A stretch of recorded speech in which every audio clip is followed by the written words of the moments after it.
Du massacre de Thiaroye ñu gis décembre daaw la France accepté que effectivement massacre la mais cette année-ci le président de la République ci discours am mu ngi xamle ni activé na ab cellule boo xamante ne fouille lay doon archéologique maanaam pour xool si sëg yi nga xamante ne nii fa la suñu tirailleurs yooyu tëdd lépp ci jooyanti wala fësal vraie histoire bi nga xamante ne moo amoon fële ca Thiaroye en 1944 cette massacre.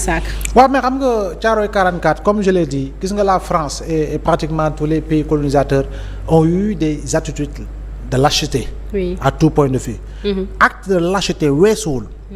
nga jël ay nit duggal leen ci l'armée. ñu ànd ak yow dem fi nga xam ne seen yoon nekku ca. ñu dem geeral la. nekk ay guerrier tigi nekk ca kanam lu bari ñu faat leen. am na ñoo xam ne dañ leen exécuter sommairement bu leen armée Hitler jàppee. yaa ngi dégg am ñoo xam ne ils ont été prisonniers ci biir ni ñu ko waxee allemand yi. ba pare di joxe ay renseignements alliés yi. par rapport ak orientation leen jox à l'image de véritablement du grand tirailleur sénégalais. Alaaji Doudou Diallo. donc loolu noonu boo ko defee. ñooñu ñibbi si xam seen i ay droits di leen laaj di la laaj seen àq ak yelleef. nga xaar ba fajar génne ay mitrailleuses. ratatata leen ba ñu faatu. ñu laan la ay 29 morts 30 morts c'est faux. Il y a eu des centaines de morts également à Thiaroye. Oui. ñenn ñi ñu jàpp leen ñuy faatu ñu jàpp leen juger leen. am ñoo xam ne ils ont été condamnés à 2 ans ñii à 10 ans ñii à 15 ans ñii à 20 ans. La majorité laa wax a été graciée entre 1946 et 1947 précédant l'envoi de ces tirailleurs pour aller intervenir à Madagascar. En 1947. Oui. ak li nga xam ne moo topp après 1947. jëm ci guerru Indochine. ak France bu muy perte guerre bi en 1954 à Dien Bien Phu. la bataille de Dien Bien Phu. waaw. 1954. donc ñooñu ak la ñu def ak la ñu jàmbaare la ko jiitu 14-18. bi Blaise Diagne di jël décision pour mobiliser li nga xam moo di tirailleurs sénégalais parce que tirailleurs sénégalais malien mi ngi ci Burkina mi ngi ci ñeneen a ngi ci parce que dañ leen tuddee tirailleurs sénégalais rek. comme prytanée militaire bii ngay dégg nu mu tudd Charles Thiororé. Charles Thiororé c'était un tirailleur gabonais. yaa ngi dégg mais si tirailleur sénégalais bokkoon. mais la ca jiitu xoolal suñu kilifa yi la ñu def exemple bu ñu joxe. Cheikh El Hadji Malick taawam la joxe. ah oui 1914 1918 Sidi Ahmed Sy. macha allah. Maam Cheikh Ibrahima Fall. taawam la joxe. taawam la joxe. waaw ñoom ñaar ñoo àndandoo dem guerre taawu Cheikh Sidi Hadji Malick ak taawu Maam Cheikh Ibrahima Fall ñoo àndandoo dem guerre ils ne sont pas revenus. waaw ils sont tombés en Grèce à Salonique. waa léegi yow xoolal loolu yëpp sacrifice boobu yëpp. yaa ngi dégg territoire d'outre-mer yi defoon ci jamono yooyu laata ñuy am indépendance yow nga ñëw ba fi nga xam mooy cappaandawu guerre bi. alors que Dakar était resté Vichy oui. Dakar était resté Vichy xam nga Vichy. mooy parti bi nga xam ne Pétain moo ko yoroon. ànd ak Allemand yi par rapport ak li nga xam ne mooy bu mu signé ni France daanu na. De Gaulle bu mu ñëwee fii bëggoon bombarder Ndakaaru yaa ngi dégg c'était pour en réalité contrer ñi nga xam ne mooy le gouvernement de Vichy bi nga xam ne Dakar se réclamait véritablement de Vichy. waaw léegi yow nga boole ñu ñëpp rey leen. mais c'est un acte de lâcheté. moo tax Sénégal bu yegsee ba koy commémorer ba koy màggal. xale yi tey ñoom ñëpp ñu jàngal leen ci tirailleur lu ñu war a xóotal la. lu ñu war a xamal la. gis nga fresque yi gis nga fresque xam nga Dakar gis nga peinture koñ yi lépp délabré. tey jii ministre de la culture. mun na ñëw jël gis nga koñ bu ne yan anciens combattants ñoo fa dëkk ay jamono yaa 15 ans ou 20 ans. gënoon naa ko booy ñaari tali defoon nañ ko. Grand Dakar ñaari tali principalement mais tey boo jëlee xaar yàlla bii yaa ngi dégg Derklé am na fi ñu toog ay anciens combattants. mais defal fresque yu nganda nga def seen nga peinture leen ci def seen tour def seen année de def anciens combattants yu demoon musée des civilisations noires bale nga def allée boo xam ne da nga koy tuddee anciens combattants yi mu fës mu feeñ. mais ñu xam leen parce que fierté lay doon. ma romb ba gis sama maam. vraiment mais di si dugal ba tey turu colon yi ñoo. voilà suñu kii. dogal lu mu ñu àndil dara. dogal àndil lu ñu dara. Faidherbe ba àndil lu ñu coco. loolu mooy di dëgg. donc ñun dañoo am ay baax yoo xam ne malheureusement dañoo teel a dugalal ci jàngum l'école. loo xam ne ñun dañuy faa tubaab bi waaye xeeb suñuy maam. waaw. ñun tey bu ñuy yaa ngay gis koo xam ne. ay jamono dafay mën la marseillaise normale. allons enfants de la patrie le jour de gloire est arrivé donc koy mën ba mu jeex.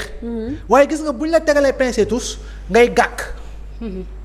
parce que en réalité dafa am loo xam ne dañu ko inculquer gëm loolu ñu ñun mais nous sommes les descendants des Gaulois. c'est naturellement faux. oui. ñoom kañ ñoo bàyyeekoo ci ñun. waaye ñun mënuñu bàyyeekoo ci ñoom kon boog xoolal doo am une histoire aussi riche. tey temps bu ñu ko may mën nañu remonter fu mu gën a soree pour xam naka la Sénégal tabaxoo.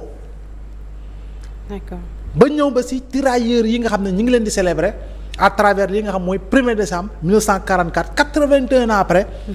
waaye loolu dañ ko war a xam dañ ko war a defaat ay film sax yu gën a bees ay film yu gën a yees yoo xam ne dañ koy jouer. yaa ngi dégg mettre les moyens nécessaires. yaa ngi dégg gën ko vulgariser. pour que ñu gën a xam suñu taarix mais ce qui s'est passé à Thiaroye encore une fois c'était un acte de lâcheté pure et dure du colon français. et véritablement c'était une tuerie de masse te loolu véritablement crime de guerre lañ ko mën a tuddee amul beneen tur. mais est-ce que Mbow Macron yéexul tey bu demee gis nañ ko ci cadre président de la République di wax ne que Macron a mis à la disposition des experts pour accompagner li nga xamante ne moom moo di cette fouille archéologique. est-ce que pourquoi muy xaar ba léegi. mais xam nga dëgg fouille archéologique bi sax gars yi ñoom ñoo ko lancé. parce que le président Diomaye ak premier Ousmane Sonko bu ñëwee loolu def nañ ko ordre de priorité. mais au moins Macron mën nga ko santé dara. il a fait un pas en avant. avant moom Hollande moo xaw waaw je crois bien que non je crois bien que c'était Hollande ou je ne sais plus. am na daal si président yi koo xam ne defoon na ab jéego. parce que moo déclassé fi woon yu bari. au moins avec Macron dem na aujourd'hui reconnaître na. li nga xam ne moo xew Algérie. yaa ngi dégg. massacre yu fa xam. Macron reconnaître na li xew ak les harkis. yaa ngi dégg. soxal leen. Macron am na yu bari mi ngi ko reconnaître kon boog bu demee ba am posture bi sax mais je dis encore une fois c'est une bonne chose pour véritablement ñu jëm si li nga xam mooy dëggal mooy fësal li nga xam moo xew Thiaroye te bu ñu defee fuuy jàpp naa ne daañu gis plus que tomb yi nga xam ne moom lañ fa présenté. si la xam ne jàpp nañu loolu moo faatu si lim bi parce que bu ñu xoolee bu baax si ñu ko jukki wax ko ñàkkul ay fosse commune maanaam foo xam ne dañ fa sulandoo ay nit ba pare sam fa tableau dafa ab benn tour kese. mais aussi ci li nga xamante ni discours président ba tey bokk na ci li nga xamante ni mu évoqué lii di instauration ci programme scolaire xale yi pour que ñu mën a comprendre réellement histoire Thiaroye 44 parce que ñu bari xamuñu dañuy dégg rek mais xamuñu loolu tamit pas en avant la ci loolu. oui bien sûr. xam nga tey jii bu ñu ko dugalee ci programme bi.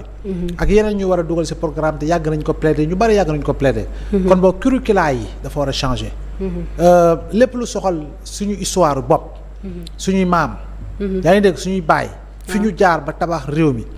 xale yi dañ ko war a xam. xam ko day tax nga gën a bëgg sa réew. gis nga tubaab yi loo leen bañ am nañu ay chaîne de télé yoo xam ne. boo ko jàppee suba ba ngoon seen histoire rek lañ fay nettali. seen histoire rek lañ fay nettali. waaye ñun kaar lañ fi nekkee topp kaar. c'est vrai. topp kaar non topp kaar ak. ki dàq saaga moo ëpp vue.